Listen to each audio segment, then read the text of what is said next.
delay. Oh, there we go. Oh, there. We're live. Perfect. All right, we're good. That's good. Awesome.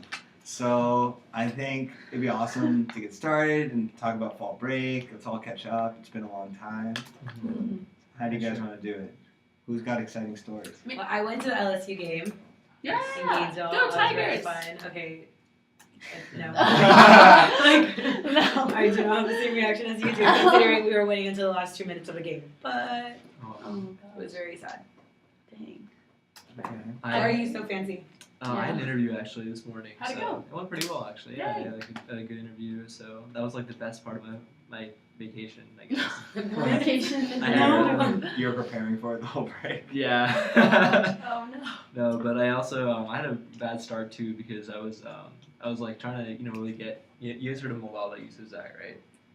What? Malala Yousafzai, she just won the Nobel Peace Prize. Yes. Yeah. Oh. Oh yeah. Yeah, Sorry, so- I've never heard her name. I've Yeah, only me seen too, it me written. So I was rallying really hard to get That was pronounced. I was rallying really hard to get her to Emory and like just to like come visit and talk. Yeah. But like now it's gotten so much harder just because Right, she now got into she's- this. Yeah.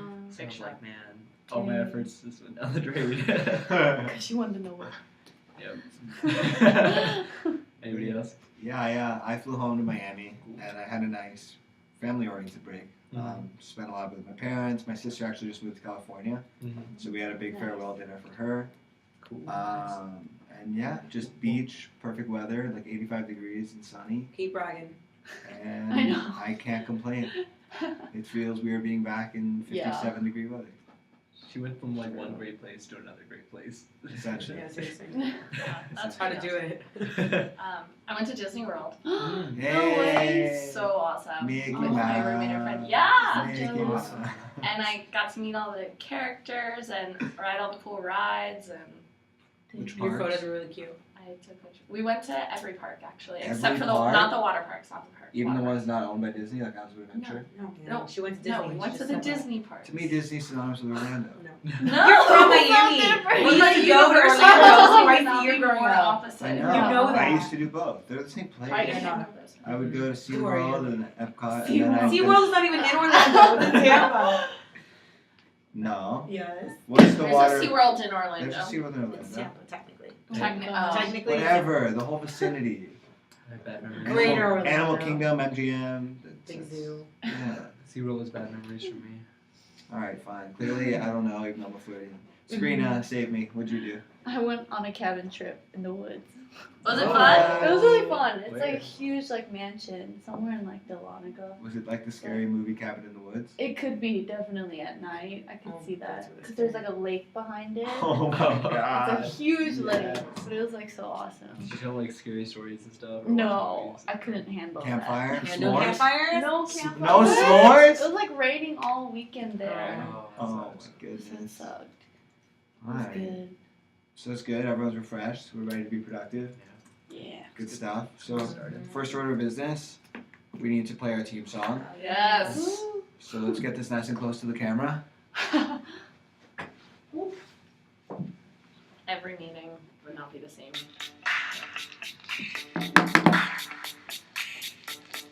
VIP.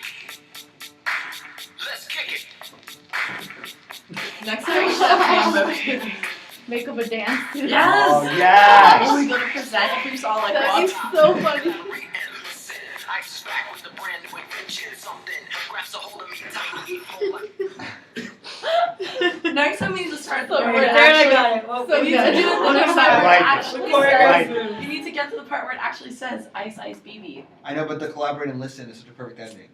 We just have so much True. time. Collaborate on this. Is So much. So awesome. So what's the first item today, Sarah? So today we are turning in our project proposal, and I will submit it on Blackboard. But if we can just quickly, run through the information about our client team and make sure that we're all on the same page with, our understanding of them as a group, and then within the context of their organization.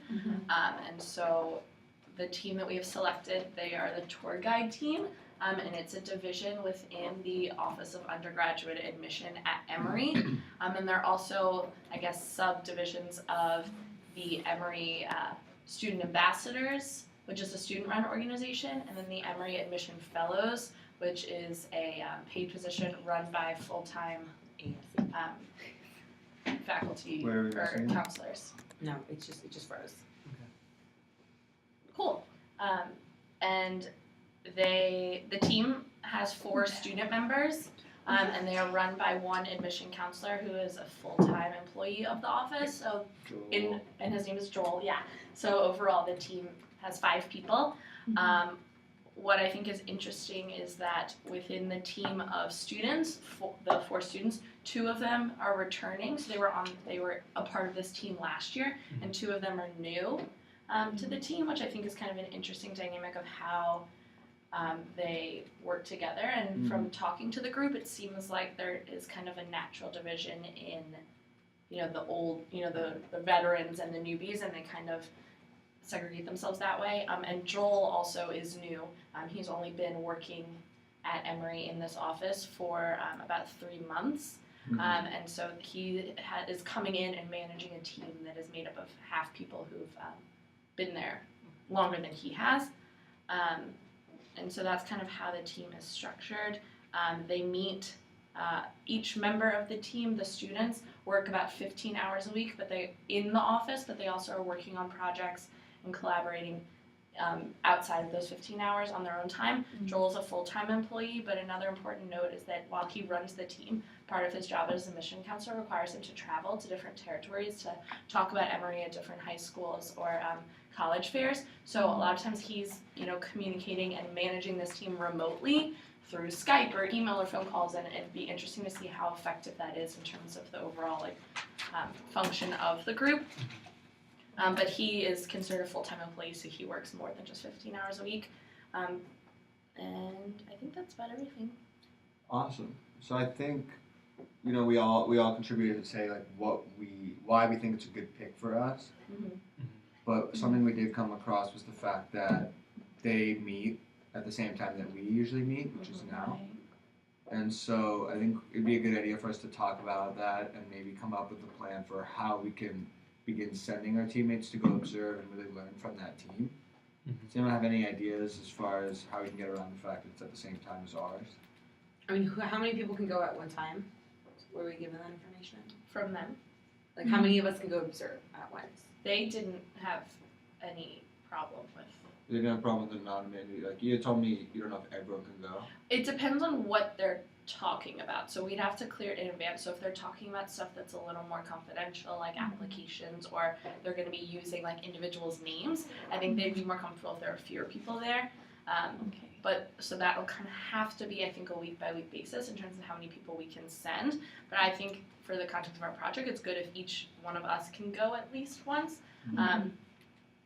And in terms of the times conflicting. Well, I have another question. I when you were recapping, I know we talked about how the dynamic might be different when he's out of town. Just to confirm, they still have their weekly meetings when he's out of town, right? When he's not here, yeah. So I think that would be also really good for us to be able to Observe. observe a meeting where he is and With observe or a meeting where he isn't, Mhm. and be able to compare and get information from both of them. Definitely. I definitely agree. And I think our function as compilers and kind of data collectors, it'd be good if we go separately and see and have record our observations, see what we see differently, just kind of compare notes, then bring that back here and talk to everybody, Yeah. see what they think. I like it. And as far as the time ideas, I would say, at least my initial suggestion would be to the week prior to agree on a day and time, and that now becomes just for that 1 week a substitute meeting time. Because we're not observing them every week anyway. Right. It would happen I don't want to say infrequently, but it would happen only a set amount of times. Right. And so those few weeks, if we could agree on a separate alternate meeting time, which I think we had in our contract Right. as a Friday night or so. I don't know. It was something as an alternate time that we can pull up, and I think that would be a good time to exercise that from the contract. Right. And another thing is that unless there's something huge going on, their meetings are less than an hour. We could always just regroup after their meeting. So their meeting is from roughly 8 to 9. And then we could always just say that we'll meet up with everyone else and inform everyone what happened at 9, and then we meet from 9 to 10. So we just have an abbreviated meeting, just depending on how much is on the agenda, and we can do what you said and decide it the week in advance. I really like that option because I think it'll be good to debrief immediately after, and even if it's like just us two go one week and then you guys go the next week, it'll be good to like debrief as a whole team and be able to like discuss. Yeah. Well, today this is what we saw, and then compare it and make sure we're all on the same page moving forward to the next meeting. Exactly. I think that's completely fair. Yeah, and I just had another thought too in terms of observing them. Sorry, going back to the point from earlier.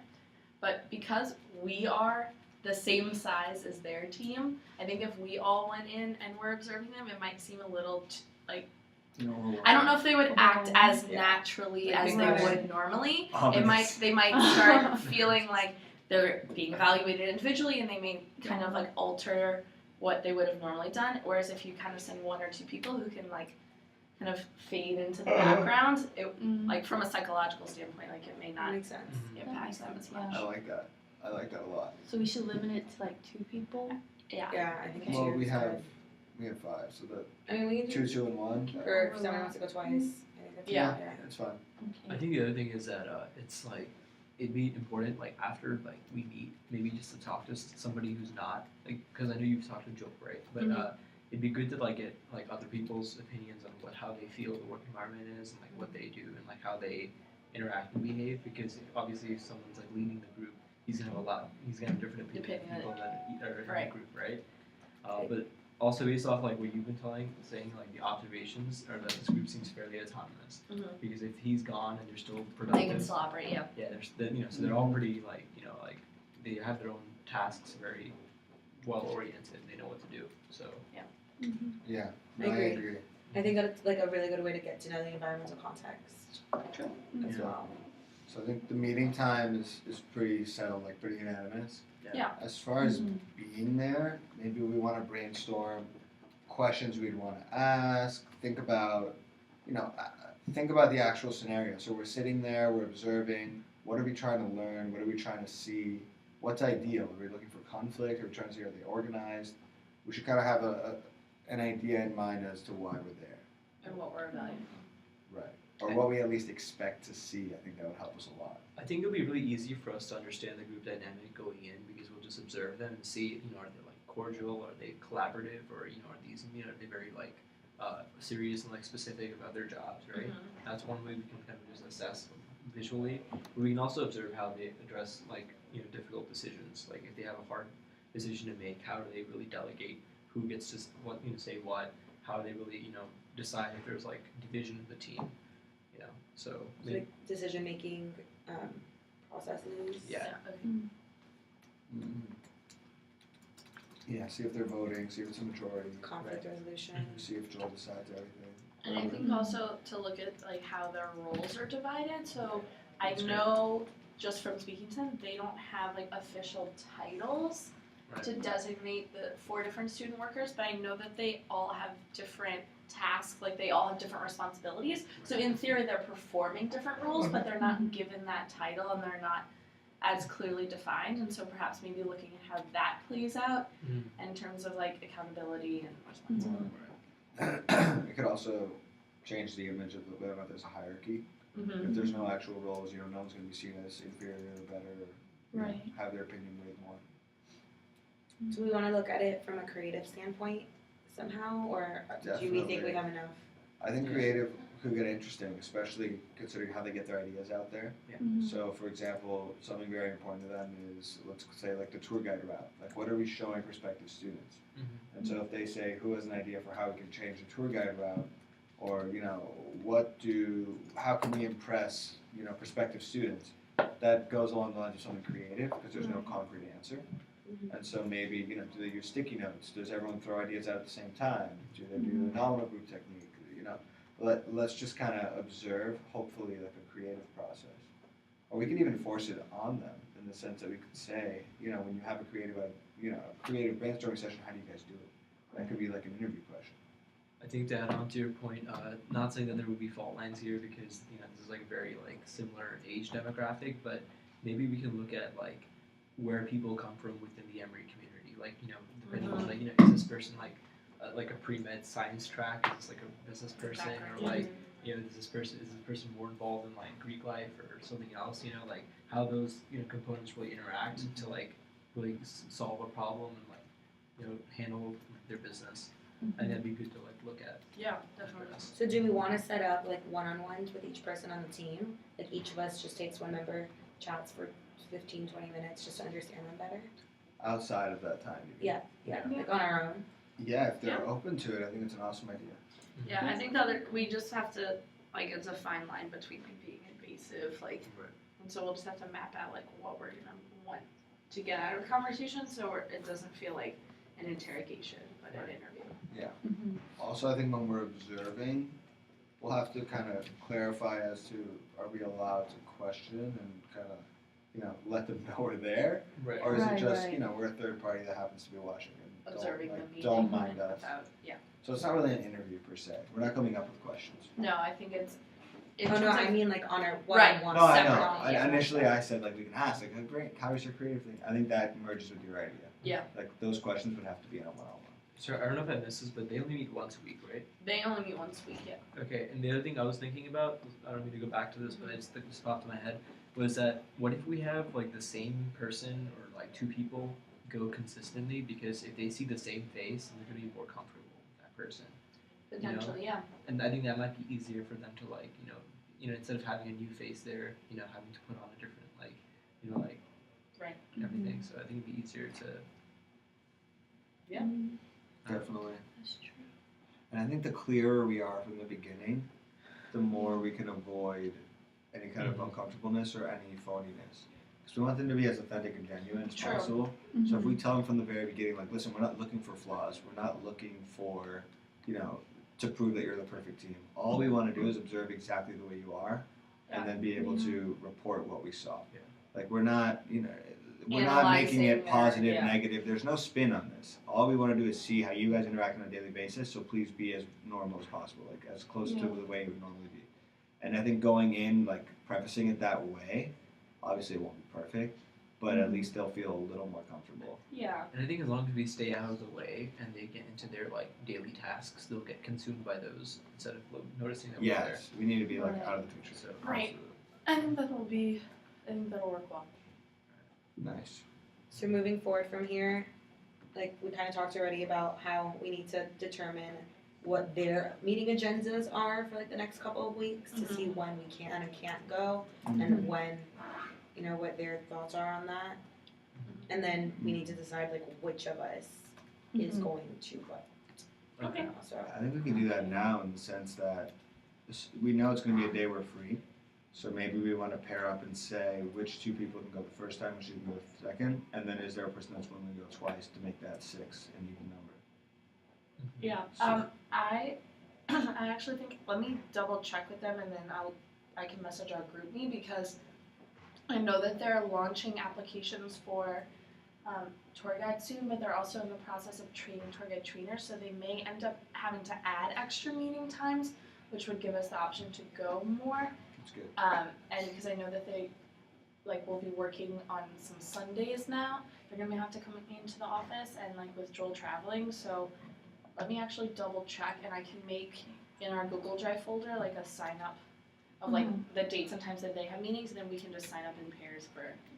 I think that's another one that we need to get his travel schedule that you mentioned to make sure that the meetings that we are going to. We don't want to go He's to all present the and ones he's where not he's present. not going. Right. Yeah, So that's let me important too. find out that information. I'll make a note of that. And personally, I don't mind going twice because I'd want to look at like how the meeting interacts with like Joel there and Joel not there, because then I could, if if one person's there to see both situations, then they Yeah, can really that makes more address the sense. differences. Yeah, that's fair. To be able to see the difference because Yeah. I'm not gonna know I'd what's also, different if I didn't go. I'd also kind of want to. Yeah. I'd want to express interest in going first. Yeah. Okay. I like the idea of being there the first time, describing, Right. why we're there in the preface and whatever. Okay. Totally.